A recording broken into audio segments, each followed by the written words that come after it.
नमस्कार। आकाशवाणी से समाचार प्रभात के साथ मैं विशाल शर्मा।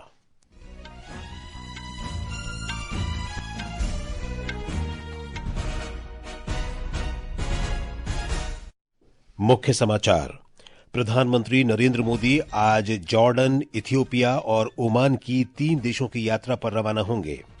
भारत ने बांग्लादेश की अंतरिम सरकार के दावों को खारिज करते हुए कहा, भारत बांग्लादेश में स्वतंत्र, निष्पक्ष और समावेशी चुनाव का लगातार समर्थन करता रहा है। अमेरिका आज से H-1B और H-4 वीजा आवेदकों के सोशल मीडिया प्रोफाइल की जांच शुरू करेगा। ऑस्ट्रेलिया में बॉन्डी बीच पर हुई गोलीबारी में मरने वालों की संख्या बढ़कर 15 हुई। अर्जेंटीना के फुटबॉल खिलाड़ी लियोनेल मेसी अपने GOAT इंडिया टूर के चौथे और अंतिम चरण में आज नई दिल्ली पहुंचेंगे। और क्रिकेट में भारत ने धर्मशाला में तीसरे T20 मैच में दक्षिण अफ्रीका को 7 विकेट से हराया।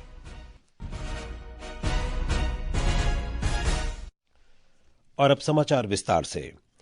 प्रधानमंत्री नरेंद्र मोदी आज 3 देशों जॉर्डन, इथियोपिया और ओमान की यात्रा पर रवाना होंगे। यात्रा के पहले चरण में श्री मोदी किंग अब्दुल्लाह द्वितीय इब्न अल हुसैन के निमंत्रण पर जॉर्डन जाएंगे। प्रधानमंत्री मोदी जॉर्डन किंग के साथ द्विपक्षीय संबंधों के समूचे पहलुओं की समीक्षा और क्षेत्रीय मुद्दों पर विचारों का आदान प्रदान करेंगे।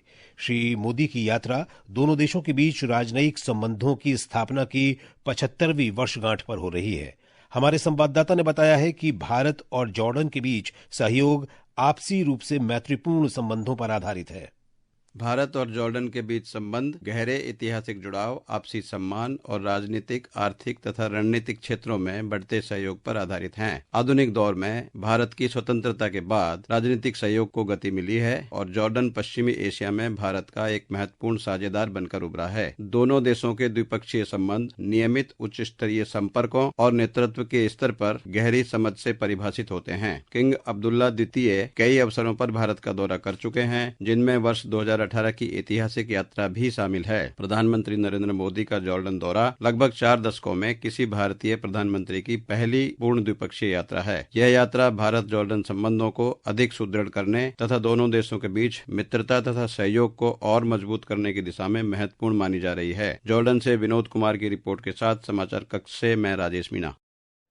प्रधानमंत्री मोदी कल इथियोपिया के लिए रवाना होंगे। ये प्रधानमंत्री की इथियोपिया की पहली यात्रा है। श्री मोदी इथियोपिया के प्रधानमंत्री के साथ मुलाकात करेंगे और भारत इथियोपिया के द्विपक्षीय संबंधों के सभी पहलुओं पर व्यापक चर्चा करेंगे।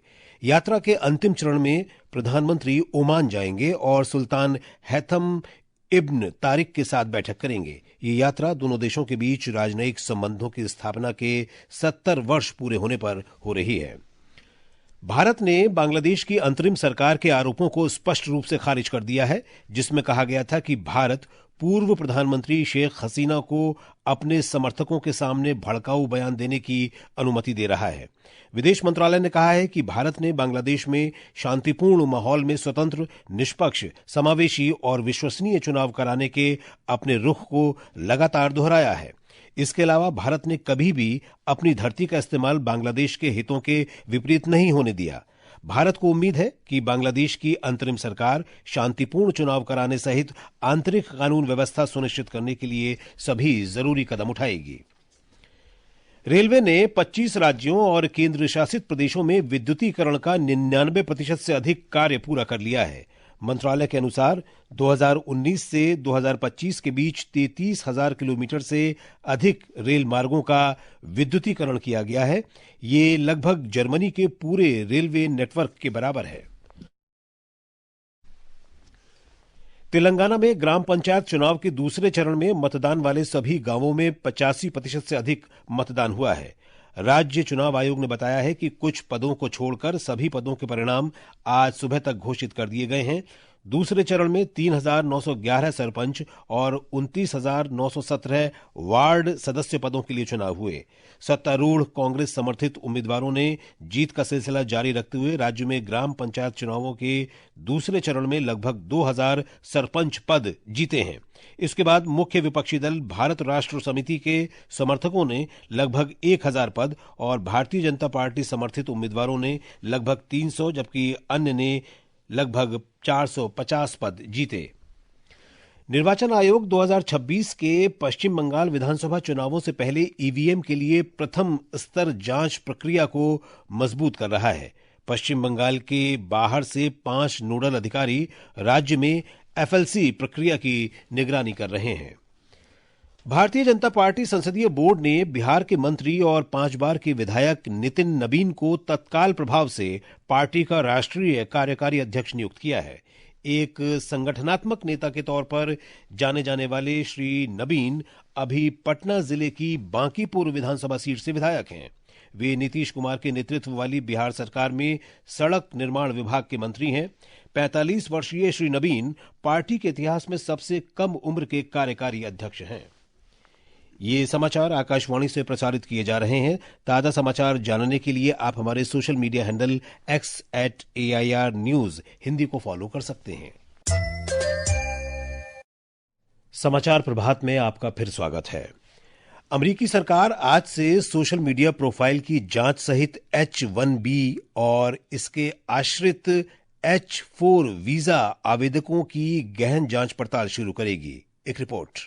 अमेरिका के विदेश मंत्रालय ने एक नए आदेश में कहा है कि आज से सभी H-1B आवेदकों और उनके आश्रितों की ऑनलाइन उपस्थिति की समीक्षा की जाएगी। विद्यार्थियों और विनिमय आगंतुकों को पहले से ही इस समीक्षा के दायरे में रखा जाता था। अब विदेश मंत्रालय ने इस आवश्यकता का विस्तार करते हुए सोशल मीडिया प्रोफाइल की जांच को भी इसमें शामिल कर लिया है। इसमें H-1B आवेदकों और H-4 वीजा पर उनके आश्रितों को भी शामिल किया गया है। विदेश मंत्रालय ने कहा कि इस जांच प्रक्रिया को सुगम बनाने के लिए H-1B और उनके आश्रितों H-4, FM और J गैर अप्रवासी वीजा के सभी आवेदकों को अपने सभी सोशल मीडिया प्रोफाइल की गोपनीयता सेटिंग को सार्वजनिक पर सेट करने का निर्देश दिया गया है। FM और J वीजा का उपयोग विद्यार्थियों और एक्सचेंज विजिटर आने के लिए करते हैं। H-1B वीजा धारकों के सबसे बड़े समूहों में तकनीकी क्षेत्र के कर्मचारियों और चिकित्सकों सहित भारतीय पेशेवर हैं। समाचार कक्ष से मैं मनोज।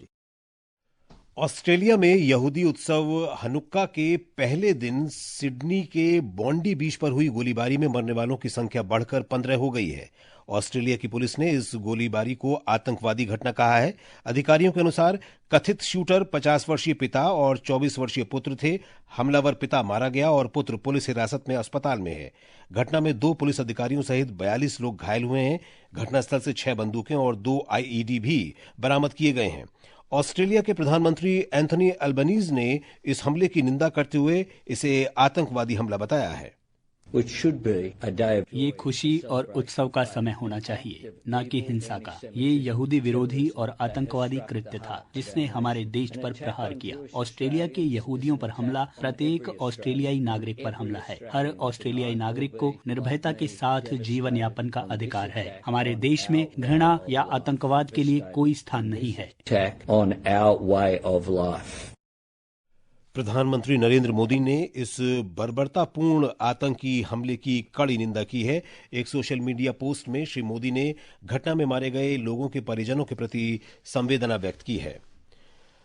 अर्जेंटीना के सुविख्यात फुटबॉल खिलाड़ी लियोनेल मेसी अपने GOAT इंडिया टूर के चौथे और अंतिम चरण में आज नई दिल्ली पहुंचेंगे। मेसी की ये भारत यात्रा 14 वर्षों के बाद हुई है। एक रिपोर्ट। लियोनेल मेसी के गोट इंडिया टूर 2025 का अंतिम चरण आज राजधानी दिल्ली में आयोजित किया जा रहा है। इस महीने की 13 तारीख को कोलकाता से शुरू हुए इस दौरे में इससे पहले हैदराबाद और मुंबई में कार्यक्रम आयोजित किए गए। मुख्य कार्यक्रम अरुण जेटली स्टेडियम में आयोजित होगा, जिसमें अर्जेंटीना के दिग्गज फुटबॉल खिलाड़ी लियोनेल मेसी आज दोपहर 1 बजे से 4 बजे तक स्टेडियम में उपस्थित रहेंगे। दिल्ली यात्रा के दौरान मेसी 3 युवा ट्रॉफी जीतने वाली मिनर्वा अकेडमी की टीमों को सम्मानित करेंगे। कार्यक्रम के हिस्से के रूप में 9 खिलाड़ियों का एक सेलिब्रिटी मल्टी फुटबॉल मुकाबला भी आयोजित किया जाएगा। इस इवेंट को देखते हुए यातायात पुलिस ने परामर्श जारी करते हुए बताया कि दोपहर 12 बजे से शाम 5 बजे तक स्टेडियम के आसपास यातायात प्रतिबंधों और दर्शकों की भारी आवाजाही के कारण ट्रैफिक धीमा रहने की संभावना है। सौम्या शरण, आकाशवाणी समाचार, दिल्ली। महाराष्ट्र सरकार ने मुख्यमंत्री देवेंद्र फडणवीस के नेतृत्व में कल मुंबई में राज्य स्तरीय खेल पहल प्रोजेक्ट महादेवा का उद्घाटन किया। हमारी संवाददाता ने बताया है कि इसमें लियोनेल मेसी समेत कई अन्य मशहूर खिलाड़ी मौजूद थे।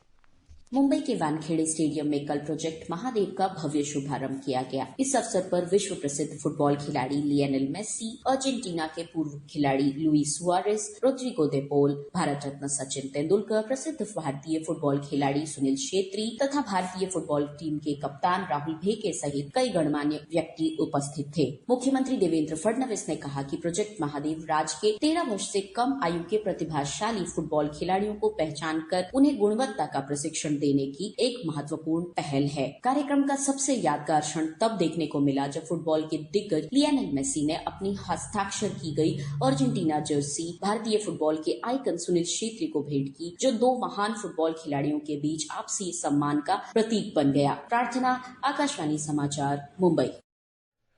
5 T20 मैचों की श्रृंखला के तीसरे मैच में भारत ने कल रात धर्मशाला में दक्षिण अफ्रीका को 7 विकेट से हरा दिया। दक्षिण अफ्रीका के 118 रन के लक्ष्य के जवाब में भारत ने 15 ओवर 5 गेंद में 3 विकेट के नुकसान पर 120 रन बनाए।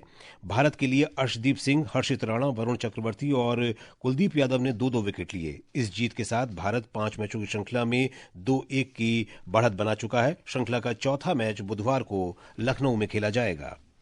आकाशवाणी का समाचार सेवा प्रभाग आज रात 9:30 बजे फोन इन कार्यक्रम पब्लिक स्पीक में बदलती जीवन शैली के बीच हड्डियों के स्वास्थ्य की देखभाल विषय पर परिचर्चा प्रसारित करेगा।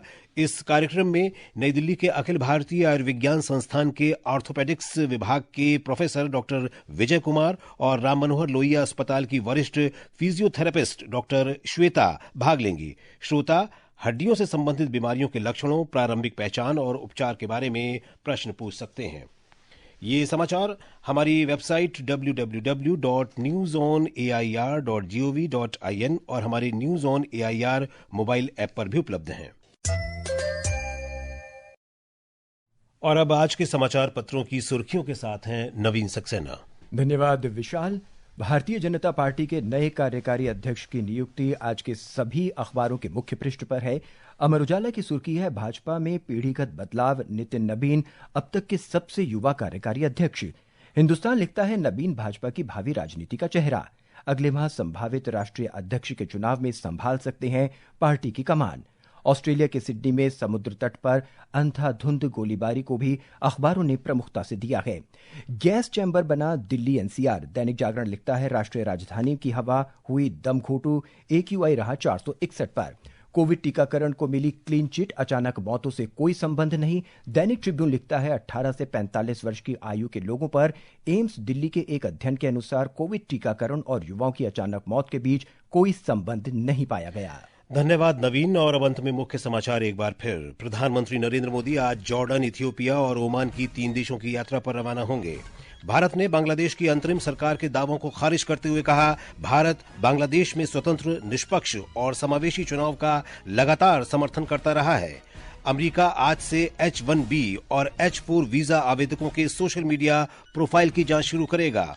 ऑस्ट्रेलिया में बॉन्डी बीच पर हुई गोलीबारी में मरने वालों की संख्या बढ़कर 15 हुई। और अर्जेंटीना के फुटबॉल खिलाड़ी लियोनेल मेसी अपने GOAT इंडिया टूर के चौथे और अंतिम चरण में आज नई दिल्ली पहुंचेंगे। इसके साथ ही समाचार प्रभात का ये अंक समाप्त हुआ। नमस्कार।